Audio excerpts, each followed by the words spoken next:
Hello, everyone. It's Shane Kanto, your Wasteland Reviewer, and I have a special guest today, my friend Arleen here. Arleen and I have known each other since 2012, when we Oh were my both God. juniors in college, which is 8 years ago, which is crazy.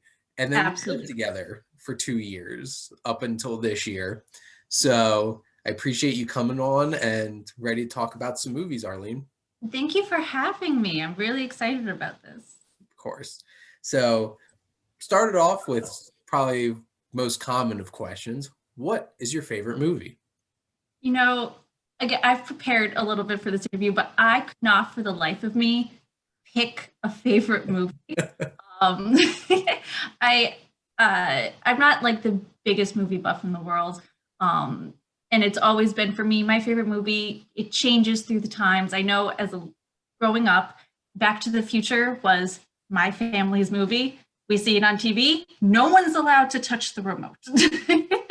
I mean, that was our thing. I loved the intricacy of how all three films meld together and following Marty McFly through this absolute ridiculousness that has now kind of influenced so much of pop culture today, especially Rick and Morty, another wonderful TV Oh, show. gee, Rick. So that was younger me was all about Back to the Future and sci-fi, and again, loving the intricacy of it, which is also why I love all of the Marvel movies.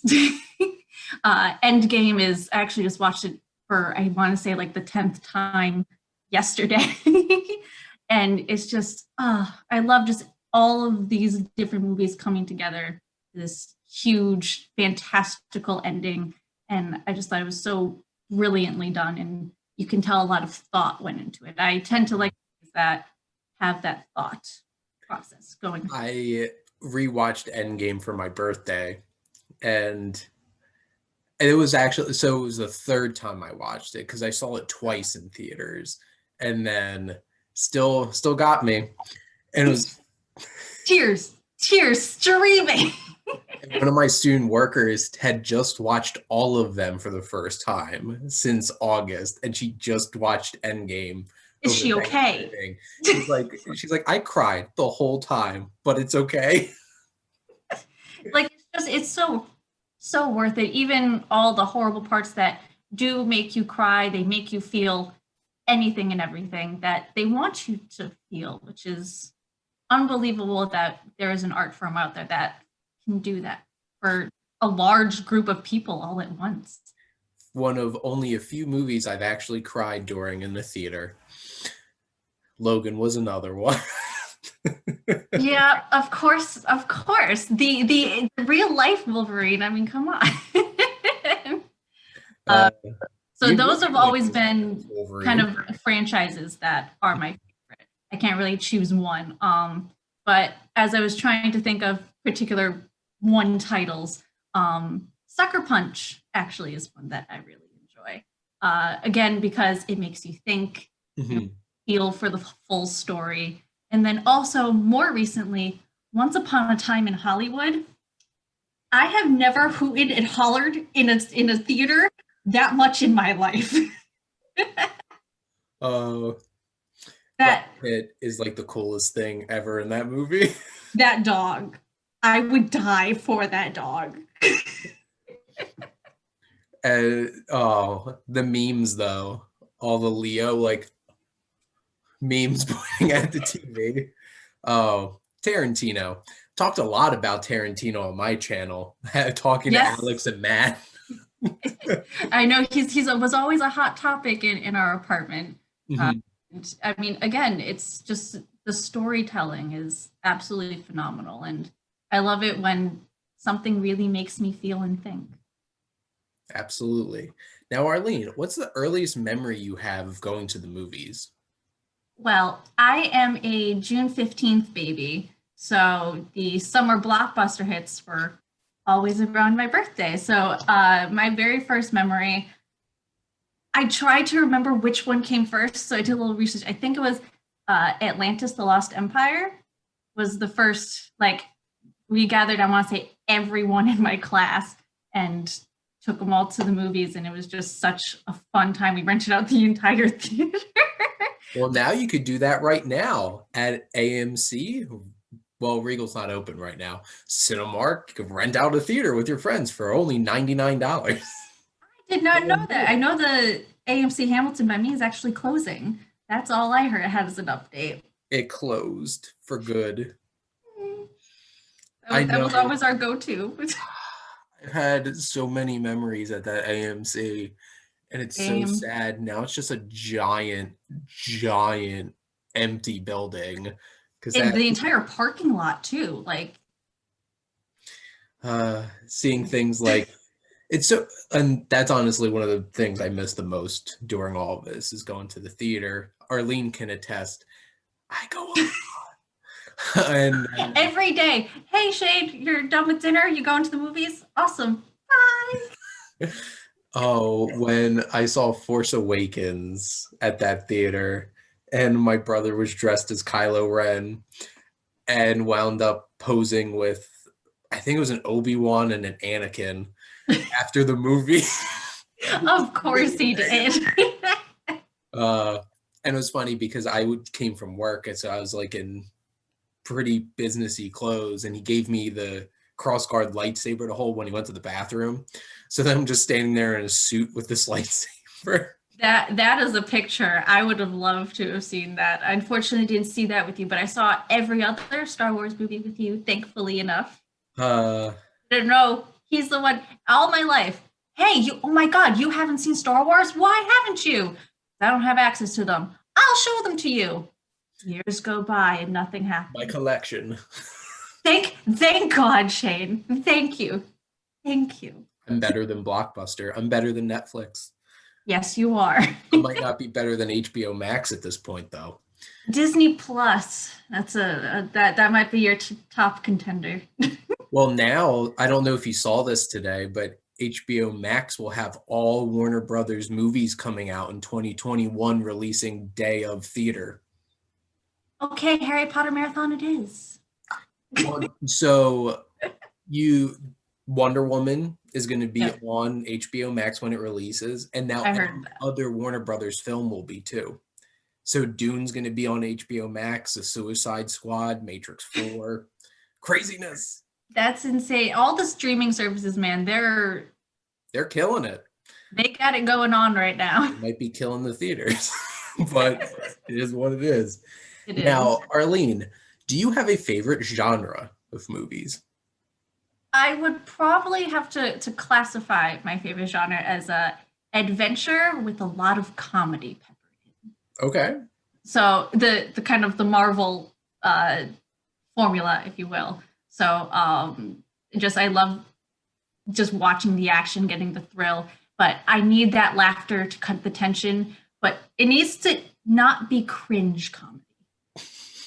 I can't. I feel like I'm going to jump out of my skin. If I'm seeing it on TV, I'm changing the channel or I'm turning it off. I can only watch so much of The Office in one sitting.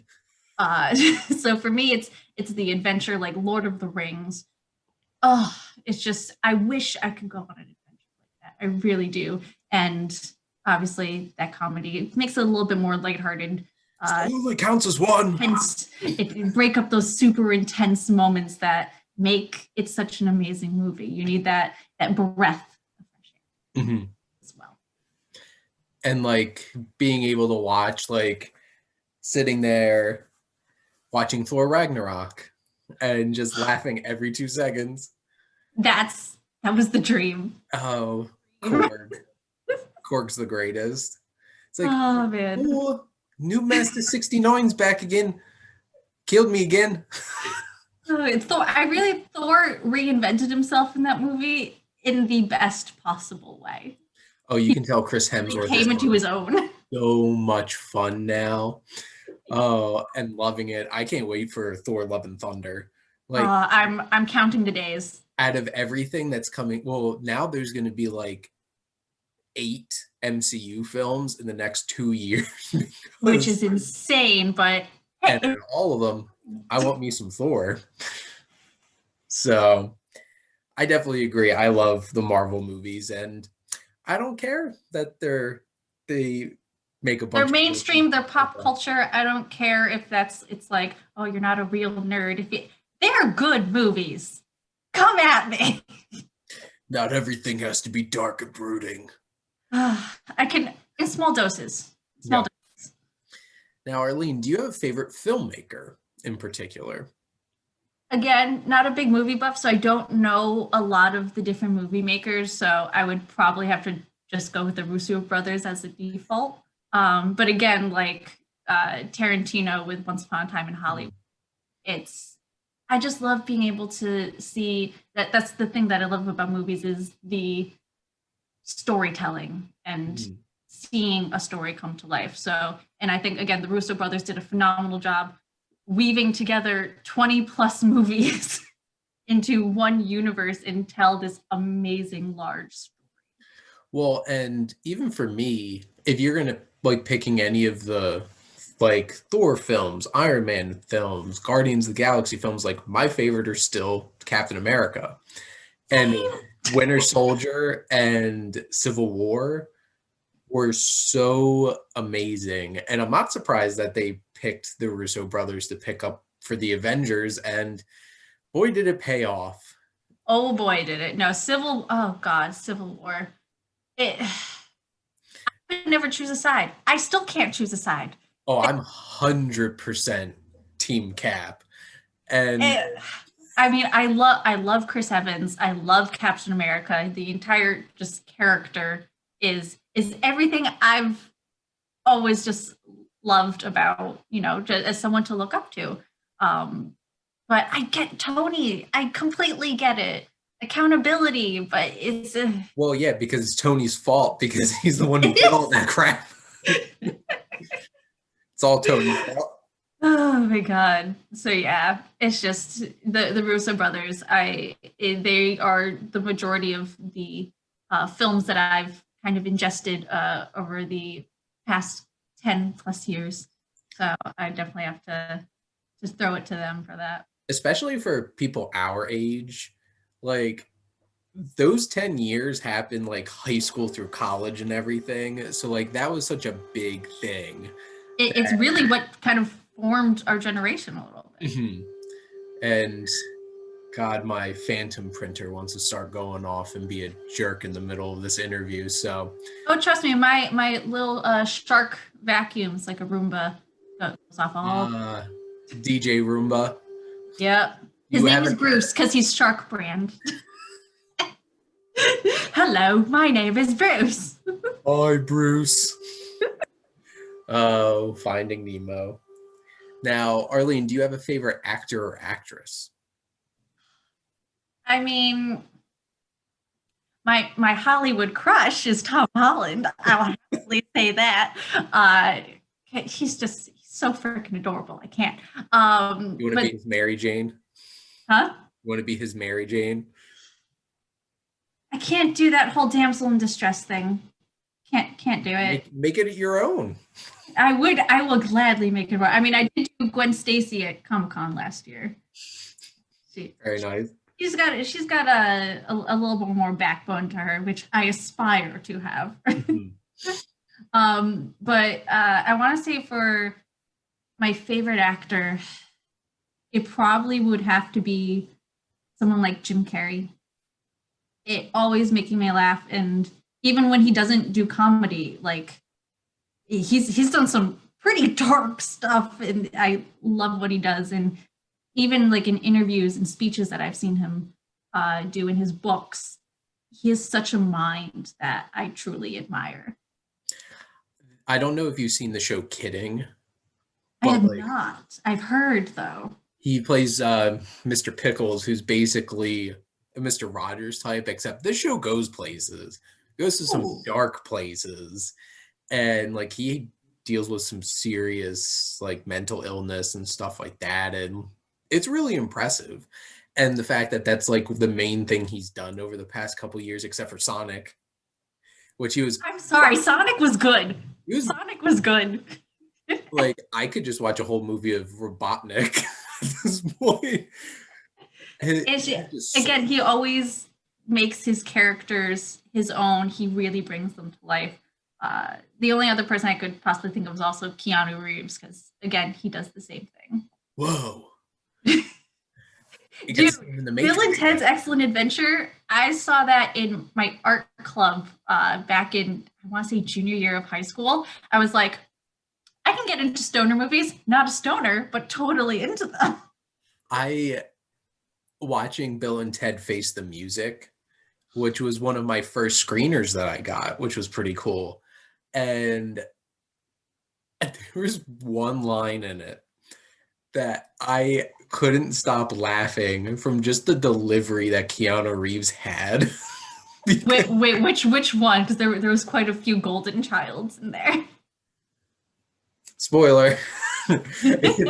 If you care if I spoil one line from... It's been out for a while now. Been out for a couple months, so it was at the point You're where... in the clear. They're like, I've been looking forward to meeting you for such a long time. And he's just like, oh, well, you must be really disappointed.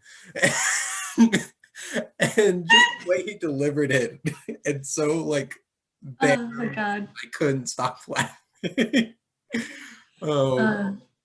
Again, another wonderful trilogy. So well done. John Wick saved his career.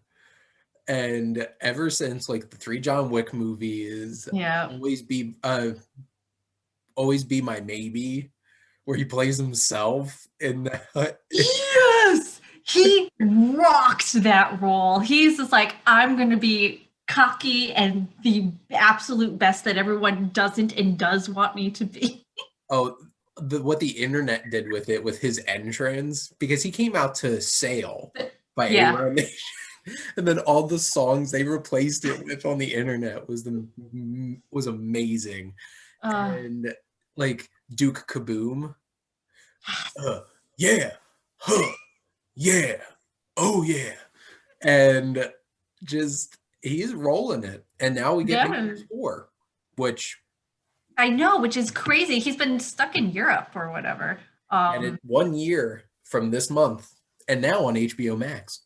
So, but back to your comment about John Wick, I actually finally saw all 3 this past summer, and oh my God, I had to watch them all at once because I was like, no, I need more now. Oh, I remember when they sent out the message that number 4 got greenlit after like it killed it opening week, and I'm like, duh. How could you not? Like, so I will keep if they keep making them as amazing as they do, I will keep watching them forever.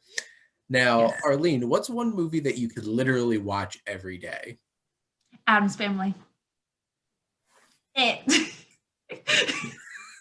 Look, I realize that is a weird choice, but whether I'm in a good mood, bad mood, silly mood, it covers everything.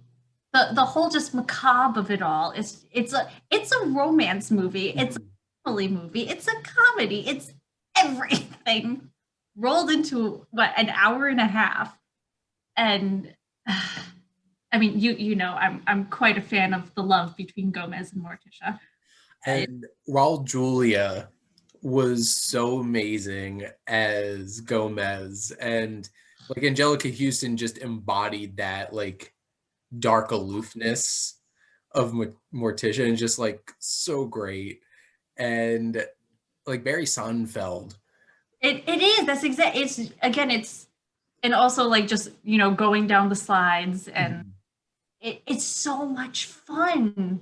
So like if I'm in a bad mood, it has all those goth elements to it, and it's like, yes, I can still be somber, still have a good time. well, and because like Barry Sonnenfeld did great things with that and Men in Black, and then with the Netflix series of Unfortunate Events, because like all from the same dude, of course. And it's just that quirky oddball kind of feel. And like Addams Family Values, the whole entire thing where they're like the camp and the whole like demented Thanksgiving thing.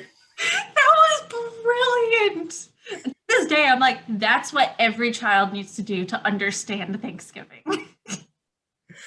Oh, and I can understand that. Addams Family is so much fun. It's there's literally not ever a bad time to play that movie ever. Especially during the past couple months when it was Halloween and Thanksgiving. So now, what's a film that you appreciate, Arlene, because it connects to an other interest of yours? I'd probably have to say, surprisingly enough, Straight Out of Compton. Okay. Ever since I mean, I grew up in a tiny town in the middle of Connecticut, but for whatever reason, hip hop just has always kind of been around me, and especially as a dancer as well, hip hop music has always been my go-to genre to dance to. And hearing the full story of how they came together, pushing through those barriers and those boundaries, I've just loved it. And the I know the music industry, especially for hip hop, gets a whole lot of crap, but they've been a lot of them have just been through it, and seeing that side of the story, I absolutely loved it. It was just like a little mini documentary.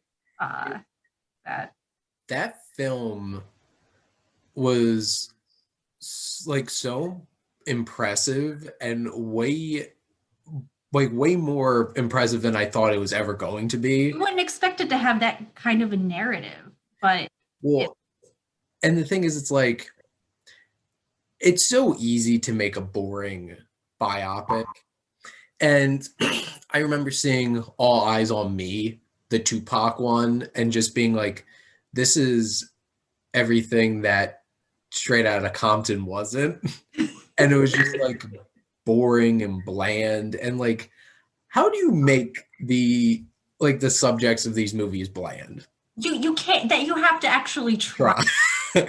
And Straight Outta Compton was so impressive, and it gave me a greater appreciation because like I didn't grow up listening to hip hop and still don't listen to a whole lot, but like that gave a certain level of appreciation, at least for me, somebody looking in and learning something new. And I think that's one of the coolest things why I love watching so many different films from very different places. It's like you learn about other people's culture and stuff like that. And Straight Outta Compton was a really impressive film. They And did a phenomenal job, and just the choices of actors. It If you told me, oh, this is young Dr. J, I was like, yeah, yes, completely believe it. This is young Snoop Dogg. Yes, totally believe it. And then Cube's son. yep, Oh my God, spitting image. O'Shea It's Jackson a phenomenal is, portrayal. and it's fun seeing him in other things too, because like now he's like a legitimate actor and like he's Well earned, well earned. a lot of fun in long shot with him and Seth. He was Seth Rogen's best friend in that. Yeah. And just Straight Outta Compton's a great film. And I think it is a great film to watch because I think it could help people like me who like don't really have a whole lot of experience with hip hop music or that culture to better understand where they're coming from. Yeah. Because especially growing up just watching I grew up in a household with my grandparents and my mom and listening to a lot of like 60s and 70s music, Which is still great options. which is still what I listen to a lot now. But and like seeing is like I'm someone my favorite band is Rush. Very different than hip hop music. Very different. Also very geeky and very white. So There's nothing wrong with that, Shane. Nothing at all. so and speaking of like Straight Outta Compton, watching the film Us from Jordan Peele, and I won't give it away, but one particular scene with a particular NWA song was so inspired and absolutely hilarious and got me so bad when I was sitting in the theater watching that for the first time. I'm just like, Oh my God. Us was like, we're we'll get there. We'll get there. There's a question coming up that us may or may not play a part. okay, foreshadowing. So, Arlene, who's a movie character that you feel like you have a personal connection to? You might not be surprised at this answer, but Alice from Alice in Wonderland. I I have a naivety problem, I constantly, I always go in with bright eyes, big shiny red bow. There's nothing can go wrong. And then everything goes, and I give great advice. I'm always the mom friend. But do I ever follow it myself? Very rarely. But I love just being curious and exploring, and it just that entire character from the because the books actually are actually how I got started. Um, sorry, the Disney animated movie first, then the books, and then the two live action movies. Now it's a character I just connect with, having that curiosity. But unfortunately, the naivety just gets us into trouble sometimes. It happens. So I have a recommendation for you. There's a film that came out in the past month called Come Away, and it's a reimagining of Alice in Wonderland and Peter Pan. Oh, with Angelina Jolie's in it, right? Mhm. I've seen the trailer for it. I've not yet gotten access to it yet. It's interesting. My list. Definitely out of the box kind of reimagining of things. But knowing how much you love Alice in Wonderland, I figured I'd bring it up if you hadn't heard about it. Yes, But I'm thank not surprised you've heard about it. Anything else in Wonderland? Google alert. I swear. Now, what's a film you feel like would surprise people that you love? All horror movies. I maybe again, I love Alice. I love, all like the more lighthearted things, but I love horror movies. I am petrified of dolls coming to life. It's a problem. It really is. Like The Boy scared the living crap out of me, but I loved it. I will continue to watch horror movies all my life. I love being scared, but like the actual fear, not like jump scares. Like I need depth. Like the Conjuring movies, love those. Third one coming. I know. But like the Key and Peele movies that have come out, those are again just that depth of that narrative and that story. It actually haunts you. There is one, I guess you could classify it as a horror movie that I refuse to watch again. Knock Knock. I love Keanu Reeves with all of my heart, but I cannot watch that movie. I was terrified the entire time. It haunts my dreams. I'm a big baby when it comes to horror movies, and I have a little story to share that specifically is related to Arleen here. So I think it was when we went to go see the movie Tag, and it was just the two of us, and the Nun trailer came out, and I hadn't watched it yet. And I'm sitting there, and there's one particular sequence in the trailer, which also in the film is, see, I love her name. Vera I was like, yes. Sister is the main actress, and she's like walking, and obviously there's like a nun walking behind her, and she like turns around, and out of the side view, like Valak comes out of nowhere, and Arleen knew it was coming. And I'd seen the trailer right when that jump scare happened and scared the shit out of me. I'm so sorry. It was pure accident, I swear. Still don't know why they played that trailer before the movie Tag. That is an odd choice. But I guess they thought a bunch of adults are seeing this movie, a bunch of adults will see The Nun. And I loved The Nun. I thought that, again, so good. I love being scared. I don't know what it is. There was things that I absolutely hated about that movie, and one of them was one of the worst one-liners I think I've ever heard in a horror movie. I'm trying to remember which one. When at the like Valak turns to like the one guy, it's like calls him a Frenchman, and he's like, "I'm a French Canadian." I'm like,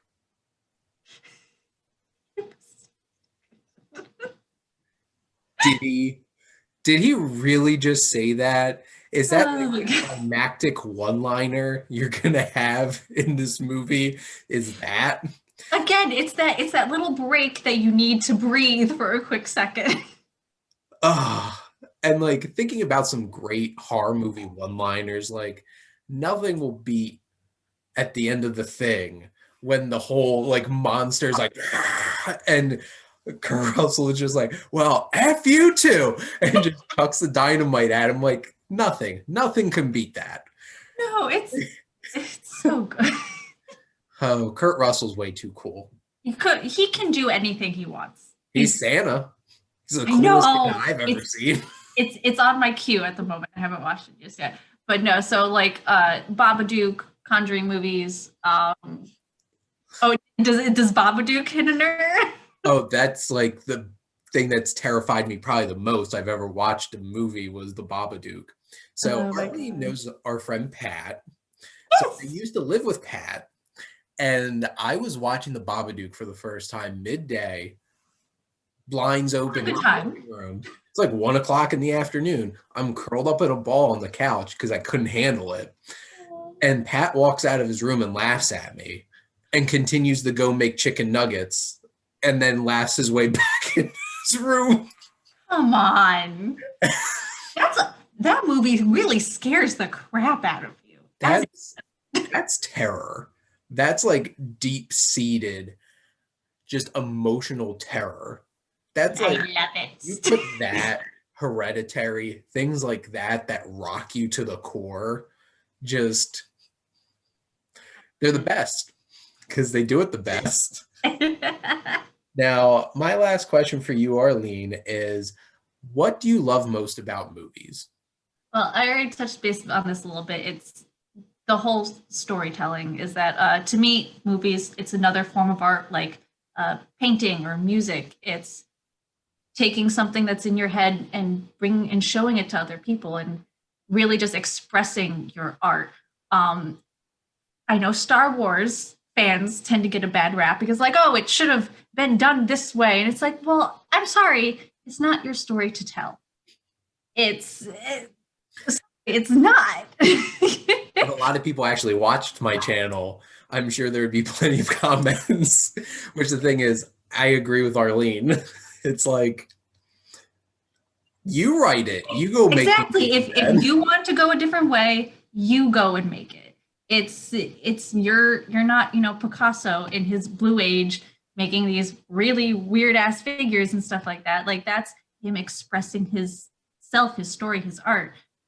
George Lucas has done that with Star Wars. It's all about just consuming what someone wants to show you. And I honestly just think it's beautiful. And that's the thing, being able to create a story and make it come to life is so great. And it's such a great adventure going along and watching it. And I know for me with Mandalorian, the latest episode, I've watched all of Clone Wars series as well. So that's interesting that you bring that up because I cycle through shows. So like I'll watch a season of a show, switch on to the next show, and I don't binge anymore. I won't watch more than an episode a day of a show because I like to look forward to the next episode. But right now in my cycle, I'm on season 2 of both Clone Wars and Rebels. Oh. So you're confused. Well, no, because the thing is, I'm also a Star Wars fan, so it's not like I haven't looked all this stuff up over the years. Well, have you watched Rebels as well? So I'm on season 2 of Rebels. Oh, okay. Got it. And Clone Wars. Oh, geez. Oh, okay. So yes, I love The Mandalorian. The Mandalorian is, I think, one of my favorite shows. And so good. I love Westerns and I enjoy old samurai films. And this most recent episode, which this is going to release Monday, the 7th, which will be after another episode of Mandalorian comes out. But the Jedi episode was so amazing. And you can tell Jon Favreau and Dave Filoni love the story they're telling. There's this amount of passion behind it. You can tell they're paying attention to every little detail. Marcus that you see in New Hope showed up on Tatooine in one of the earlier episodes that we watched this season. You can tell they love Star Wars. and they bring a lot of love into it. And it's so cool seeing the Mandalorian into Filoni's other two shows that were animation, and now seeing them in real life, like live action, is so cool. And that one little stinger at the end of his most recent episode being like, oh dang. Yeah, And it was kind of a little, oh, I wonder if they're gonna follow it, because they can't just drop it off. well, because I don't know if it will happen in The Mandalorian, but I've heard a lot of rumors that Ahsoka might get her own show. I would be okay with that. I will say, when they first cast Rosario Dawson, I was a little bit skeptical. I'll be perfectly honest, but she has done a phenomenal job. Just it's only been one episode, but I think she carried the honor of Ahsoka very well. So I'm gonna quote Rian Johnson's dialogue from The Last Jedi through the mouth of Luke Skywalker when he said, "This isn't gonna go the way that you think." Because that's something I love about movies. I want to be surprised. Yes. I think The Last Jedi surprised people a little too much and has caused a lot of... I liked them. Like, sue me. There isn't any one Star Wars movie or show I've disliked. I can rewatch any of them anytime. Well, and it's so interesting because Star Wars fans are so charged right now that it's even hard to have a conversation about it. So like I saw one Instagram page that I follow just made a post. It's like, we could all agree, right, that Rise of Skywalker is still better than Phantom Menace and Attack of the Clones, right?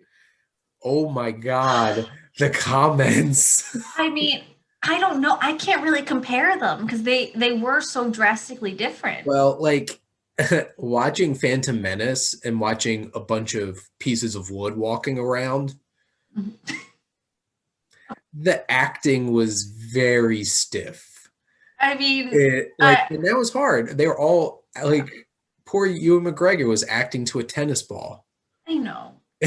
I will say, I will say for the episodes 1, 2, and 3, I wasn't huge fans of on first watch, but then once I watched Clone Wars, it added a complete additional element that I was clearly missing, and made me actually appreciate all little bits that you threw in there that you don't understand the significance of unless you watch the Clone Wars series. Well, it's so interesting because it's all Star Wars, and if you love Star Wars, love Star Wars.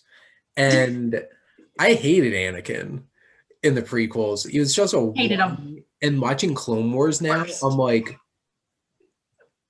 Anakin was like an actual human character. Yes. No, I hated him in episodes 1 through 3. I was like, no. This Sand. Be the main character of this trilogy. All you need to say is sand. I hate sand. We'll never live it down.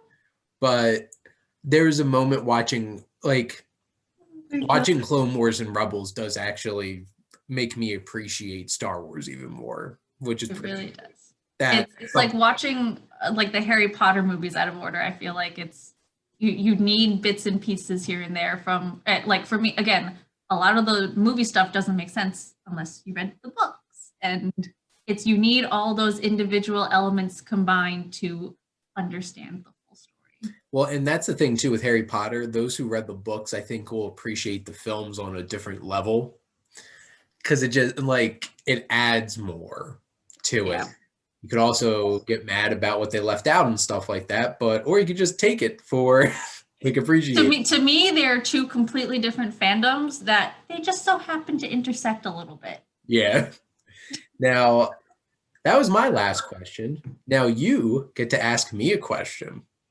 Well, you may have already answered this from my previous answer to how much I love horror movies, and you do not. Is there any particular movie that has scarred you, hurt your brain, broken your spirit? Oh. Because like for me, it's Knock Knock. Like that traumatized me. For me, it would definitely be like like really gory torture porn kind of horror movies. Like, I don't need that in my life. And like, if it's not campy, like, I was about to say is like because I feel like most of them they make it campy to well, like in like well, Evil Dead, it's absurd to the point where it's funny. yeah. But like something like I remember watching pieces of Hostel at one point. I've never even heard of that. So it's about like a hostel. Like I think it's a couple of like Americans go. It's a Eli Roth Okay. do his movies. No, thank you. Because Good like to know. Good they to just know. Avoid all Eli Roth conversation. well, it's these backpackers stay at a hostel in Europe, and it turns out that they just torture the people that stay Oh, there. And just like I don't need that in my life. Thank you. Goodbye. yeah. As someone who has stayed in hostels in the past, I'm glad I haven't seen that. I feel like the only Eli Roth film that I've seen that I liked was The House with the Clock in Its Walls. And that's made for like I was kids. about to say that's a children's movie, but it's so freaking adorable. I Oh, love Jack Black. I'm Jack Black. him to my favorite actors. Question. I love him. If you don't follow Jack Black on social media, you are missing a piece of your life because the amount of joy that he brings with like the videos he posts, like his most recent one, him in like his underwear doing like the Cardi B WAP I dance. have not seen that. The last thing I saw from him was Time Warp. Yeah. Oh, and so So he needs to do the entire album. Like, the Croods came out, the new Croods, the Croods of yeah. the Age, and Tenacious D covered I Think I Love You. And I can't stop listening to it because it's just like ba, ba, ba, ba, ba, ba. And just like I can't. It's just so much fun. But He's a like, genius. He's so such a genius. like I don't even remember when the hell I watched those parts of Hustle. Like I think I was just slipping through the channels. That's Oh one thing that no. I don't That's the do. worst when you have no context and you see something like that. Like I don't really watch TV anymore, so I don't really experience that like flipping through. And like I guess the most equivalent thing you could do now is like scrolling through Netflix trying to Yeah. find something. I don't really watch things on a whim. So like I know, well, that's interesting because like I have all my movies and I randomly select what I'm going to watch because I use a random number generator with my Excel Yes. spreadsheet. And like I have a list of things I'm going to watch. I usually know what I'm going to watch. But recently, like I stopped watching trailers and stuff like that. So like I Really? go into new movies almost completely blind. And it's such an interesting experience. And sometimes I'm just sitting there like, what the hell am I watching? Because trailers really do kind of set a precedence. Like whether it's just an image in your head and it's like, oh, that is not what I expected it to be. Sometimes you're pissed off, and other times it's a pleasant surprise. Well, and watching John Campion's new documentary, Movie Trailers, A Love Story, it goes so much in depth on movie trailers and different aspects and like how some movie trailers sell you a completely different movie too. Basically any A24 horror movie. If you Yep. watch the trailer, it's going to sell you a different movie. So you're going to be disappointed or Always. angry because you didn't get what you wanted. No, exactly. I did. I loved the fad that happened on YouTube where people were kind of changing up trailers to like it was like a happy-go-lucky family movie and they turned it into a horror. Just it's amazing just what editing can do. As Like graphic design on the side, it's like Home Alone turned into a horror movie, yes. which I think they could have easily actually made it one. And No, they could have. because It really is about the editing and the tone that you present it with. well, especially because it could have been a horror movie for Joe Pesci and Daniel Stern because like they're facing a little sociopath. Oh my Daniel Stern. god. Those poor people. Hey, the kid props. Yep. All righty. Well, this was a lot of fun, and obviously it was really great to see you, Arleen. It's wonderful to see you too. So thank you all for tuning in. I hope you enjoyed this, and thank you, as always, for supporting your Wasteland Reviewer.